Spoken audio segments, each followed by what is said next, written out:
అండి మీ పార్వతిని ఇవాళ కోడిగుడ్లు పచ్చిరొయ్యలు పులుసు పెడుతున్నానండి. ఇగండి కోడిగుడ్లు పచ్చిరొయ్యలు 1/2 కేజీ, ఒక 5 గుడ్లు, 2 ఉల్లిపాయలు పెద్దవి, 1 స్పూన్ అల్లం, 2 స్పూన్లు ధనియాలు జీలకర్ర కలిపి పట్టిన పొడి అండి.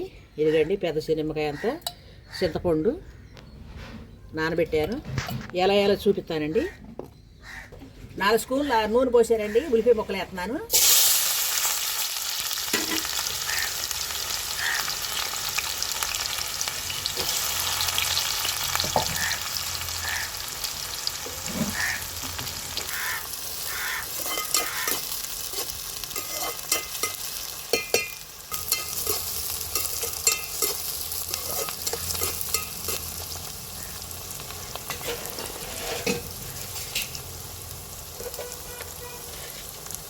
ఉల్లిపాయ ముక్కలు తొందర బొబ్బటి అని కొద్దిగా ఉప్పు వేస్తున్నానండి, ఒక 1/2 స్పూను.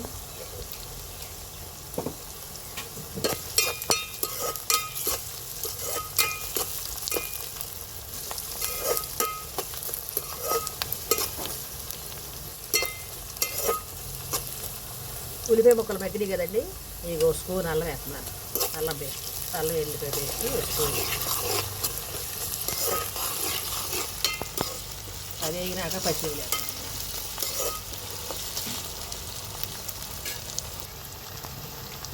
అల్లం పేస్ట్ ఉల్లిపాయ ముక్కలు వేగినాయి కదండి, పచ్చిమిరపకాయలు వేస్తున్నాను.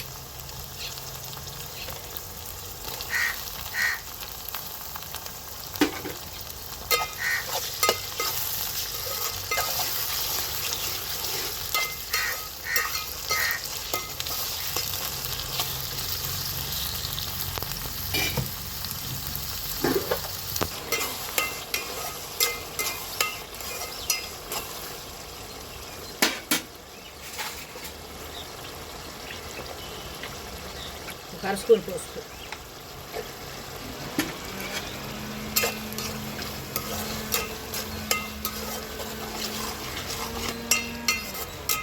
కొంచెం నీసు నీళ్ళు ఎగిరినాక అప్పుడు కథమ వేద్దామండి.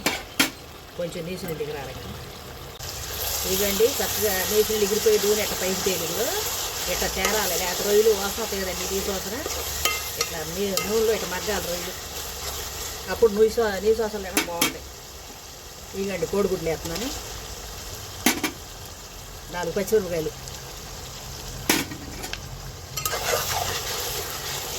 పులుసులో తర్వాత అయితే బాగుంటాయి, తర్వాత వేస్తానండి పచ్చిమిరపకాయలు.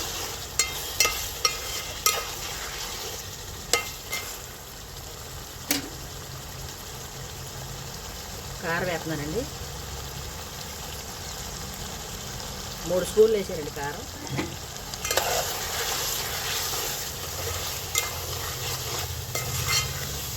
నేను కొంచెం ఘాటుగా తింటామండి కూర, కావాల్సి తగ్గించుకోవచ్చు, లేదనుకో కొంచెం వేసుకోవచ్చు.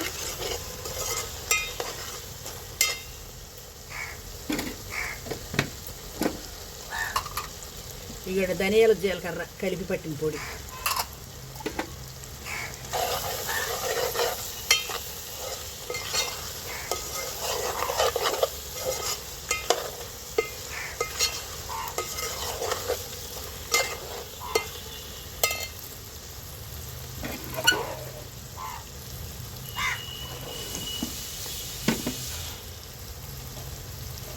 కొద్దిగా ముందు పులుసు కాకుండా కొంచెం వాటర్ పోతున్నానండి, తర్వాత పోతాను కొద్దిగా ఎగిరినాక పులుసు, చింతపండు పులుసు.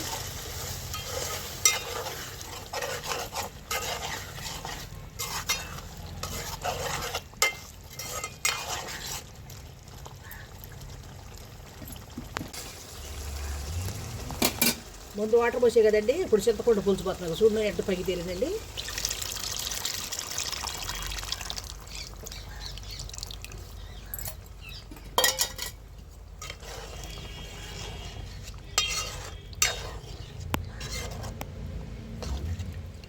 లాస్ట్ కొత్తిమీర దింపుకోవడం అండి, చూపిస్తా కొత్తిమీర. ఇదిగోండి సత్తి ఎగిరింది కదా, నూనె అట్లా పైకి తేరాలి. ఇది కొత్తిమీర వేస్తుందండి లాస్ట్కి. కోడిగుడ్లు పచ్చిరొయ్యలు పులుసు అండి రెడీ అయిపోయింది. ఈ వీడియో నచ్చితే సబ్స్క్రైబ్ చేసుకోండి, లైక్ ఇవ్వండి. ఇక ఆపకుండా చేస్తానండి వీడియోలు, తప్పకుండా చూడండి అందరూ.